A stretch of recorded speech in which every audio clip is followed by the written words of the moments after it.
Hello all, this is part 4 of CSAT series, है ना। Already हम लोग 3 पार्ट कवर कर चुके हैं, उनको देख लेना, उनमें से क्वेश्चंस आएंगे, पक्का आएंगे, है ना। तो आज ही हम लोग पार्ट 4 करेंगे, जिसमें हम लोग पढ़ेंगे रिमाइंडर थ्योरम के बारे में। इससे भी क्वेश्चन आते हैं हर बार, डायरेक्टली और इनडायरेक्टली। डायरेक्टली तो आते ही हैं, साथ में एक दो क्वेश्चन में इनडायरेक्टली भी लग जाता है, जैसे कैलेंडर में इनडायरेक्टली लग जाता है, हम लोग PYQ लगाएंगे, है ना। 2023 में ही पूछा है, कैलेंडर में लग जाता है, क्लॉक में लग जाता है, ऐसे बाकी के टॉपिक्स में भी ये इंपॉर्टेंट है, ठीक है। तो इसको भी हम लोग ट्रिक से जैसे कि अगर रिमाइंडर हमको निकालना है a+b/c का, है ना, तो इसको हम लोग अलग अलग भी रिमाइंडर निकाल सकते हैं। जैसे कि a/c का रिमाइंडर निकाल लिया और b/c का रिमाइंडर निकाल लिया, बाद में दोनों को ऐड कर दिया। तो देखो, a/c का निकाल लिया, b/c का निकाल लिया, बाद में दोनों को ऐड कर दिया, ठीक है। तो इसको एडिटिव प्रॉपर्टी बोलते हैं, ओके, एडिटिव प्रॉपर्टी। वैसे ही सिमिलर है, मल्टीप्लिकेशन में भी वैसे इसमें प्लस की जगह मल्टीप्लाई हो जाएगा, इसको बोल देंगे मल्टीप्लिकेटिव आइडेंटिटी, ठीक है।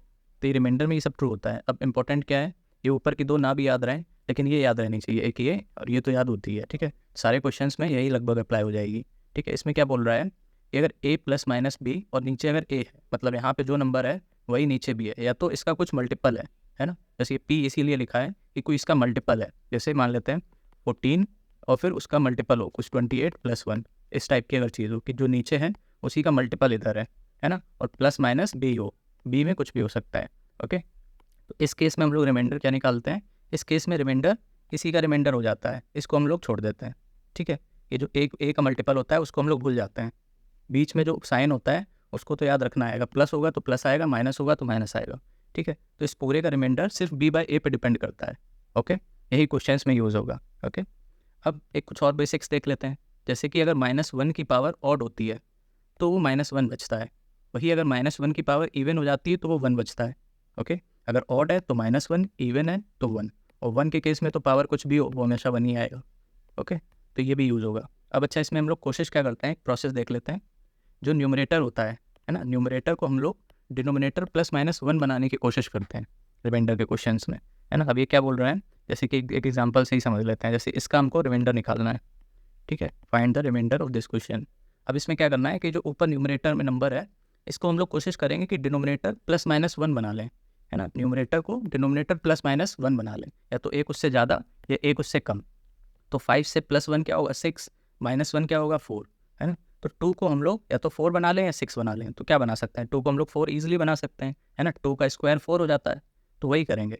तो यहाँ पे 628 है, इससे 2 कॉमन ले लो, है ना। 628 से 2 कॉमन ले लोगे तो 319 बचेगा, है ना। 2 हमने बाहर ले लिया तो 319 बची पावर। अब ये हो जाएगा 4, तुम्हारा +-1 बन गया। तो देखो ये 4 हो गया, 319 ऊपर है और नीचे 5। अब इसमें +-1 ये हो गया, तो ये हम लोग कोशिश करते हैं।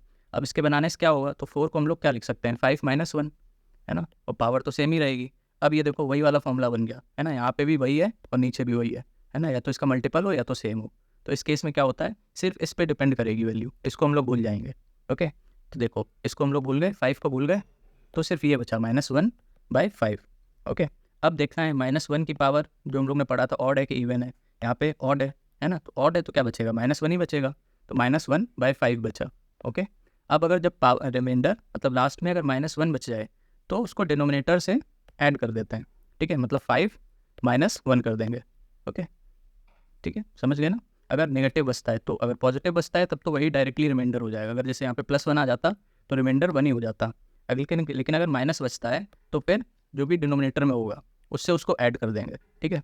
5 प्लस, या फिर प्लस बोल लो या माइनस बोल लो, बात एक ही है। 5 + -1 कर लो या तो 5 - 1 कर लो, ठीक है। तो इससे क्या आ जाएगा, हमारा आंसर आ जाएगा 5 - 1 4, ठीक है। तो ये रिमाइंडर हो जाएगा, ओके। ये माइनस कब करते हैं, 5 - 1 जब नेगेटिव आता है, ओके।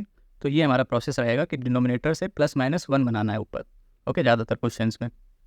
अब ये क्वेश्चन है ना, इसको सॉल्व करके कमेंट में आंसर बताना, है ना। लोग बोल रहे थे कि प्रैक्टिस के लिए भी क्वेश्चन दे दो, तो उसके लिए इसको ट्राई कर लेना, ईजी है ना। इसमें तो डायरेक्ट ही दिख रहा है +1 है, 14 + 1, okay.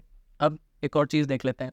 While calculating remainder if you simplify fraction then you must multiply divisor to obtain remainder, है ना। क्या बोलने की कोशिश कर रहे हैं, ये बोलने की कोशिश कर रहे हैं जैसे अगर मान लो इसका हम लोग को रिमाइंडर फाइंड करना है ना, इसका रिमाइंडर पूछा गया है, तो क्या करेंगे। अगर जैसे गलती से क्या इंटेंशनली भी अगर हम इसको सिंप्लीफाई कर देते हैं, जैसे हमको साफ साफ दिख रहा है ये 11 के मल्टीपल्स हैं, है ना। तो अगर इसको हम लोग पहले काट दें तो छोटा हो जाएंगे वैल्यूज़, है ना। तो इसको हम लोग 11 से डिवाइड कर देते हैं ऊपर नीचे, ओके। ऊपर भी 11 से डिवाइड कर दो, नीचे भी 11 से डिवाइड कर दो, तो ये 5/2 बच जाएगा, सिंप्लीफाई कर दिया। तो वही कह रहा है कि जब हम लोग सिंप्लीफाई करेंगे तो जिस नंबर से यहाँ पे डिवाइड किया था ना, किससे डिवाइड किया था, 11 से, है ना, दोनों को हम लोग ने 11 से डिवाइड किया था। तो उस नंबर को याद रखना और लास्ट में जो रिमाइंडर आए उसमें उसका मल्टीप्लाई करना पड़ेगा, तभी सही रिमाइंडर आएगा, नहीं तो गलत रिमाइंडर आ जाएगा। ठीक है, तो यहाँ पे किससे डिवाइड किया, 11 से, तो ये आ गया 5/2। अब ये छोटे नंबर होगा, इसका रिमाइंडर निकाल लो, इसका रिमाइंडर तो क्या हो जाएगा, 3 हो जाएगा, सिंपल है ये तो। अब 3 जो रिमाइंडर आया इसमें हमको 11 का मल्टीप्लाई करना पड़ेगा, तभी सही रिमाइंडर आएगा। ठीक है, तो ये 3 है, ये रॉन्ग है, इसको मल्टीप्लाई करो 11 से, तो 3 × 11 क्या हो गया, 33, तो 33 करेक्ट रिमाइंडर है। ओके, वैसे भी इसमें देखो डायरेक्ट भी इसको तो हम लोग कर सकते हैं, ये तो बस एग्जांपल था समझाने के लिए, इसलिए छोटी वैल्यूज़ ली हैं, जब बड़ी वैल्यूज़ आएंगी तो हम लोग डायरेक्ट नहीं कर पाएंगे। ठीक है, तो वहाँ पे ये प्रोसेस याद रखना पड़ेगा कि अगर किसी को काटा है, मतलब ऊपर नीचे डिवाइड किया है, तो जिससे डिवाइड किया है उससे बाद में मल्टीप्लाई भी करना है। ओके, चलो। अच्छा, एक फर्मेट्स थ्योरम और विल्सन्स थ्योरम होती है ना, तो इसको तो इससे क्वेश्चन आते नहीं है, बट एक बार हम लोग फिर भी देख लेते हैं। जैसे कोई नंबर है n/p और इसी से एक माइनस पावर है इसकी। ओके, ऊपर कोई नंबर है, नीचे p है, और इसी नीचे जो डिनोमिनेटर है उससे एक कम पावर है, तो इस केस में रिमाइंडर 1 हो जाता है, लेकिन इस केस में n और p ये आपस में को प्राइम होने चाहिए। ठीक है, मतलब आपस में इनका कोई फैक्टर नहीं होना चाहिए, HCF 1 होना चाहिए। ठीक है, तो इसको हम लोग डायरेक्ट अप्लाई कैसे करेंगे, अगर आप लोग को डिनोमिनेटर में कोई भी प्राइम नंबर दिख जाए, है ना, डिनोमिनेटर में या फिर यहाँ पे जो नंबर होगा न्यूमरेटर में, उसमें प्राइम नंबर दिख जाए तभी अप्लाई कर देना डायरेक्ट। और अगर पावर में डिनोमिनेटर्स माइनस दिखे तो वहाँ पे रिमाइंडर 1 बच जाएगा, सीधी बात। ठीक है, वैसे ये विल्सन थ्योरम होती है, अगर कहीं पे फैक्टोरियल दिख जाए तो याद कर लेना कि यहाँ पे विल्सन थ्योरम याद अप्लाई हो जाएगी। ठीक है, उसमें क्या होता है, ये जो p होगा, है ना, ये भी क्या होगा, प्राइम नंबर होगा, ये देखो p प्राइम नंबर होगा, तो प्राइम नंबर और उससे एक माइनस ऊपर हो, उसका फैक्टोरियल अगर निकालना हो, जैसे कि फॉर एग्जांपल 13 फैक्टोरियल और ऊपर नीचे 13 हो और ऊपर 12 फैक्टोरियल हो। ओके, इस टाइप का क्वेश्चन हो, 12 फैक्टोरियल अपॉन 13, तो इसमें 13 प्राइम भी हो गया और इससे एक माइनस में ऊपर हो गया और फैक्टोरियल भी लगा है, तो इस केस में रिमाइंडर -1 हो जाता है। अब अगर रिमाइंडर माइनस में आता है तो हम लोग क्या करते हैं, डिनोमिनेटर से माइनस कर देते हैं, है ना, तो p-1 ये रिमाइंडर हो जाएगा हमारा। ओके, ये है विल्सन थ्योरम। ये वैसे ज़्यादा यूज़ नहीं होगी, ये यूज़ हो सकती है। ठीक है, चलो अब इनको अप्लाई करके देखते हैं, सब PYQ में ही हम लोग अप्लाई करेंगे, है ना। ये 4 क्वेश्चन लिए हैं, है ना, पिछले 5 साल में जो कि आए हुए हैं, बल्कि 5 साल में क्या है, ये देखो 23 में ही आया है, ये भी 23 में आया है, तो 3 क्वेश्चन तो 23 में ही आ गए हैं, तो समझ सकते हो कितना इंपॉर्टेंट टॉपिक है, ये 21 में आया है। ओके, चलो स्टार्ट करते हैं एक एक से। इसको देखो, 85 × 87 × 89 × 91 × 95 × 96, इसको डिवाइड करना है 100 से, और पूछा है कि इसका रिमाइंडर क्या होगा, वो बताओ। ठीक है, तो इसको हम लोग पहले थोड़ा सिंप्लीफाई कर लेते हैं, इतनी बड़ी बड़ी वैल्यूज़ हैं, है ना, तो सिंप्लीफाई करने के लिए ये 100 किससे 5 से कट रहा है, और ऊपर भी कुछ 5 से कटना चाहिए, है ना, तो इसको हम लोग काट देते हैं 5 से। ओके, हाँ 5 से ही काट के देख लेते हैं, तो ये हो जाएगा 20, p हो जाएगा 19। ओके, फिर देखो और किससे कट सकता है, ये 2 से काट के देख लेते हैं, है ना, ये 10 बचेगा। अच्छा, लिखते जाओ जिस जिससे काट रहे हैं, क्योंकि हम लोग ने अभी ऊपर बात करी थी ना सिंप्लीफाई जिससे करेंगे, तो पहले हम लोग ने 5 से किया, उसके बाद 2 से किया। ठीक है, तो ये हो जाएगा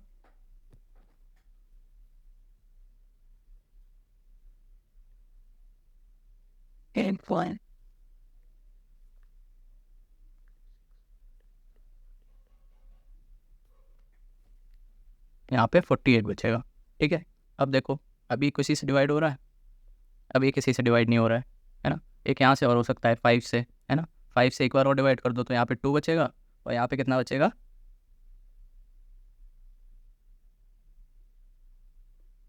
यहाँ पे 17 बच जाएगा। तो एक बार हम लोग ने 5 से और कर लिया। ओके, अब देखो, अब ये 2 है, ओके, और यहाँ पे ये 48 है, ये भी डायरेक्ट कट जाएगा, है ना, तो ये कितना हो जाएगा 24। ओके, तो ये नीचे पूरा डिवाइड हो गया, अब ये पूरा डिवाइड हो गया, है ना, तो इसका मतलब क्या है, इसका मतलब है कि रिमाइंडर 0 बचा। चलो इसको सॉल्व करते हैं। 10/10 इसको हमें 7 से डिवाइड करना पड़ेगा, क्योंकि कैलेंडर है ना, वीक में 7 डेज होते हैं, तो इसको हम लोग को 7 से डिवाइड करते हैं, ये हम लोग कैलेंडर में जानते हैं, तो इसको हम लोग कुल मिला के इसका हम लोग को रिमाइंडर निकालना है ना, क्वेश्चन ये हो गया। ओके, तो इसको सॉल्व करते हैं। अब अगर 10 को 7 से डिवाइड करो, है ना, तो क्या आएगा, 3 रिमाइंडर आएगा। ओके, तो वही करते हैं यहाँ पे, तो 10 को 7 से डिवाइड कर देंगे तो 3 रिमाइंडर आएगा, तो 3 की पावर 10, ऐसे भी हम लोग इसको लिख सकते हैं, है ना। अब इसको क्या करेंगे, जैसे 3 है ना, 3 को थोड़ा स्प्लिट करके देखते हैं, क्योंकि हमको इससे +-1 बनाना है डिनोमिनेटर से।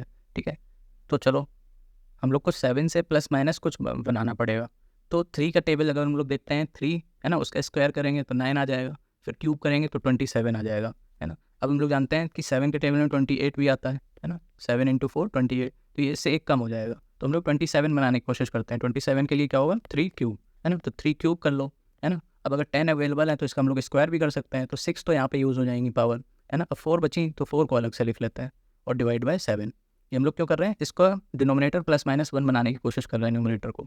तो अब ये क्या हो गया 27 स्क्वायर इंटू 3 की पावर 4 अपॉन 7, ठीक है। अब ये देखो ये +-1 बन गया, मतलब मल्टीपल, ओके। तो इसको हम लोग कैसे लिख सकते हैं, 7 इंटू 4 -1 अपॉन 7, इसका स्क्वायर, इसको अलग कर लेते हैं, मल्टीप्लिकेटिव प्रॉपर्टी जो हम लोग ने स्टार्टिंग में देखी थी, है ना। ऐसे हो जाएगा ये, है ना, इसका रिमाइंडर है ये भी रिमाइंडर है।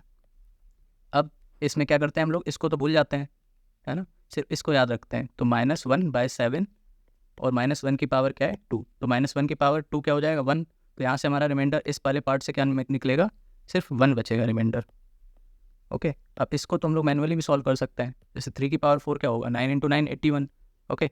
81 को 7 से डिवाइड कर लो, तो क्या कितना बचेगा 1, है 1 7, तो यहाँ से 4 बचेगा, ओके। अब 4 बचा तो यहाँ से रिमाइंडर 1 आया, यहाँ से 4 आया, तो 1 इंटू 4 कर दो, तो रिमाइंडर हमारा क्या बचा 4, ओके। तो कुल मिला के हमको 4 डेज ऐड करने पड़ेंगे, ओके। तो अगर आज संडे है, आज को भी इंक्लूड करेंगे, हम लोगों ने स्टार्टिंग में बात करी थी ना, आज को भी इंक्लूड करेंगे क्योंकि ऑन बोल रहा है। अगर आफ्टर बोलता, है ना, आफ्टर बोलता तो फिर हम लोग कल से इंक्लूड करते। तो अगर आज संडे है ना, ये हो गया हमारा फर्स्ट डे, तो सेकेंड डे क्या होगा मंडे, थर्ड डे क्या होगा ट्यूसडे, फोर्थ क्या हो जाएगा वेंसडे, तो वेंसडे हो जाएगा हमारा आंसर, ठीक है। तो ये थोड़ा कैलेंडर एंड रिमाइंडर थ्योरम का मिक्सचर था, ठीक है, ये अच्छा सवाल था। चलो नेक्स्ट देखते हैं। नेक्स्ट है ये भी 2023 का ही है। इसमें बोल रहा है 2 की पावर 192, इसको डिवाइड करना है 6 से, और इसमें रिमाइंडर क्या है ये बोल रहा है सिर्फ, ओके। तो इसमें भी हम लोग क्या कोशिश करते हैं, है ना, ऊपर वाले को प्लस माइनस कुछ 1 बनाएं, यही कोशिश रहेगी, है ना। अच्छा अब 6 को हम लोग डायरेक्टली तो कुछ बना नहीं सकते हैं 2 से, क्योंकि 2 में क्या होगा 2 की पावर 1 2 का स्क्वायर हो जाएगा 4, 2 का क्यूब हो जाएगा 8, है ना, 2 की पावर 4 हो जाएगा 16। तो इसमें कहीं भी 6 + -1 नहीं बन रहा है, 6 या फिर उसका मल्टीपल से कुछ बन नहीं पा रहा है। तो इसमें हम लोग थोड़ा एक तिगड़म लगाते हैं कि दो 2 को बाहर ले लो, जैसे 2 स्क्वायर इंटू 2 की पावर 190 बचेगा, है ना। इसमें हम लोग ने 192 का क्या किया है 190 + 2 कर लिया है, तो जब प्लस होता है तो मल्टीप्लाई में चला ऐसे लिख सकते हैं डिवाइड बाय 6। अब इसको हम लोग कुछ काट देते हैं, जैसे ये क्या हो जाएगा, हो जाएगा 4 इंटू 2 की पावर 190 अपॉन 6, ओके। इसको 2 से हम लोग काट देते हैं, तो 2 इंटू 3। अब हम लोगों ने 2 से काटा है तो इसको साइड में रखना पड़ेगा, क्योंकि बाद में हमें मल्टीप्लाई करना पड़ेगा, ये याद रखना, ये भूल नहीं जाना, ओके। अब देख लो, अब हम लोग लगा सकते हैं, ये देखो 3 - 1 2, ये दिख रहा है हम लोग को डायरेक्ट, वही कॉन्सेप्ट +-1 वाला। तो इसमें क्या हो जाएगा 2 इंटू, या फिर इसको अलग ही कर लो, इसको अलग कर लो, इसको अलग कर लो, ओके। तो इसको इसका रिमाइंडर मल्टीप्लाई रिमाइंडर ऑफ 2 की पावर 190 अपॉन 3, ठीक है।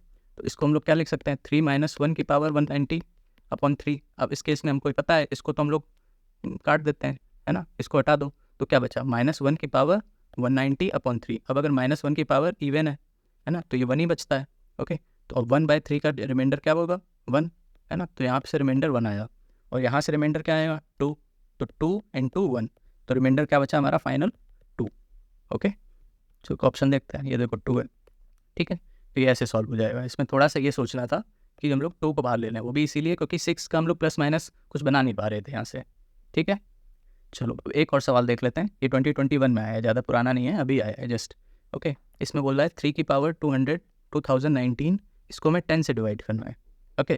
तो ये उससे कंपैरेटिवली ईजी सवाल है ना। अब इसको देखो क्या करते हैं, इसको 10 से कुछ +-1 बन सकता है 3 या फिर उसके स्क्वायर वगैरह का, तो हाँ 3 स्क्वायर क्या होता है 9 होता है, और 9 क्या होता है 10 - 1, है ना। तो हम लोग को 9 बनाना है, तो 3 स्क्वायर चाहिए। अब 3 स्क्वायर के लिए क्या करेंगे, इससे कुछ बाहर ले लें, है ना। अब इससे डायरेक्ट हम लोग कुछ बाहर तो ले नहीं सकते हैं 2, क्योंकि ये ऑड है, तो इसको ऐसे लिख लें 3 की पावर 2018 इंटू 3, ओके, ऐसे लिख सकते हैं अपॉन 10। अब इसमें से हम लोग 2 बाहर ले सकते हैं, तो 3 की पावर 2 बाहर ले लो, तो यहाँ पे बचेगा 1009 इंटू 3/10, ये हो गया। अब इसको हम लोग क्या लिख सकते हैं 9, तो 9 को क्या लिख सकते हैं 10 - 1, तो 10 - 1 की पावर 109 डिवाइड बाई 10 और इंटू 3, ये हो जाएगा, ओके। अब इसमें क्या करते हैं, ऐसे केस में जब नीचे का +-1 हो जाता है, अगेन वही चीज़, इसको भूल जाते हैं, तो ये -1 बचा, तो -1 की पावर ऑड है अपॉन 10 इंटू 3, है ना। जब ऑड होती है तो फिर -1 ही बचेगा, ओके। तो यहाँ से रिमाइंडर क्या आ जाएगा हमारा -1, और यहाँ से रिमाइंडर क्या आ जाएगा 3, दोनों को मल्टीप्लाई कर देंगे तो -3 आ गया। अब जब माइनस रिमाइंडर 3 आ जाता है तो हम लोग क्या करते हैं, डिनोमिनेटर से ऐड कर देते हैं, तो 10 - 3 मतलब 7, यहाँ पे आ गया हमारा 7 रिमाइंडर। ठीक है, ये देखो ऑप्शन में भी है। ठीक है, तो ये हो गए सारे PYQs, ऐसे करना है। ठीक है, अब इसके बाद और किस पे वीडियो बनानी है वो कमेंट करके बता देना, अगर ये CSAT सीरीज़ अच्छी लग रही हो, है ना, तभी कंटिन्यू करेंगे, क्योंकि फिर बिना कमेंट्स के मोटिवेशन नहीं आता है। ठीक है, चलो थैंक यू।